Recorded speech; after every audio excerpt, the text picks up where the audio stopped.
tähendab, venelased kutsusid meid, tähendab, kutsealune olin. Siis ma olin tegelikult terve päeva hävituspataljonis. Kõva koht. Ega me ei teadnud, et see hävituspataljon on. See Valgamaa kutsealused kutsuti kokku kõik ja alles selle päeva õhtu poole saime teada, et see on nüüd hävituspataljon. Ja me imestasime küll, et üks ainukene vene sõjaväelane oli seal, teised olid kõik kohalikud Valga komud, need juhdid. No ja siis olid need lennukid pommitasid Valka ja hakkas suur paaniline väljaminek. Ja siis äärelinna majade vahel pakasime ära metsa kõik. Terve see pataljon jooksis laiali. No siis olin nädalapäevad olin metsavend ja siis pärast olin Valga oma kaitses ja augustikuu 28. kui Tallinn vabastati, astusin ma, tähendab, läksin Võrru ja Võrus moodustati kaitsepataljon Pihkva linna jaoks. Kui me sealt Valga Agulis metsa pagasime, meid oli vist midagi 5-16 poissi ja osa läks koju. Nii järgi jäi ainult 12.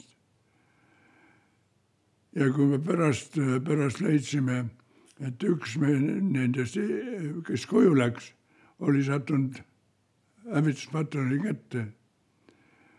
Ja ta oli siis Tõlliste, ma ei tea, kus see on Valgast Tartu poole üks asula. Tõllistes teemeesse maja pandi põlema ja see poiss, kes oli hävituspataljoni vang, visati elusalt sinna põlemas.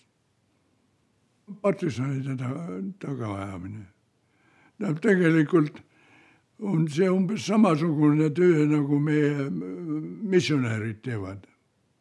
Tähendab, julgestavad. Tähendab, kohalik elekond.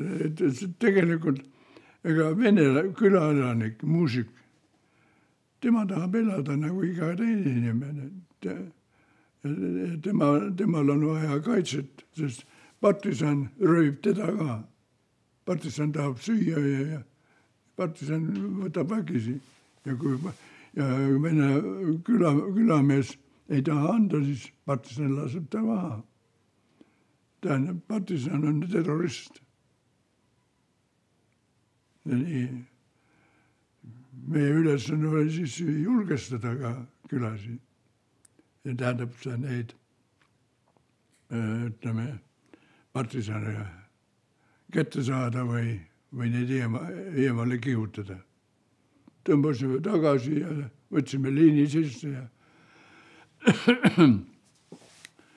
tähendab Tartu alt üle Põltsamaa Kolga-Jaani Tänasilme ja siis sealt 3 päevaga marssisime Liia alla. See on umbes 60 kilomeetrit päevas. Selle aja jooksul ma magasin vist ööks, sain pikali alla vist umbes tund aega. Aga ma leidsin, oli päris hea oli tukkuda, võtsid vankri pärast kinni ja astusin vankriga kaasa ja ise tukkusin. Sellega saab hakkama. Sest haavatud ja haiged olid vankri peale. Ja Läti piiri peal pataljoni ütles meestele, et kes tahab koju jääda, võib koju jääda. Ja no pataljoni peale võib-olla 1 tosin meest jäi koju. Teised tulid kõik kaasa. Vahepeal paar korda oli natuke naginad venelastega, kui nad järgi jõudsid. Aga siis Riia ja Lemsalu vahel võtsime täiesti oli juba liin ja seal umbes ma ei mäleta, 10 päeva või nii. Väga kõvad lahingud. Isegi käsitsi. Mina ei käsitsi küll ei võinud. Aga seal ma teenisin oma raudristi välja. Venemaal olime 2,5 aastat. Ja siis 44. aastal toodi meid ära, siis meid oli järgi jäänud kompaniis umbes 50 meest. Vahepeal osa mehi olid ikka kas langenud või haavatud või.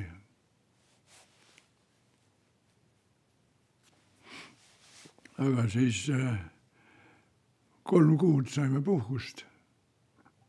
Ja siis toodi 30. pataljust ja täiendust ja siis sai meist rindepataljon. Enam partisane ei ajanud taga. Esimest läksime kohe Leetu, Taugapelsi taga. Seal aitasime Läti pataljonisi. Siis tulime tagasi, materdasime Kärevere all, Tartu all. Ajasime venelasel särgipüksi.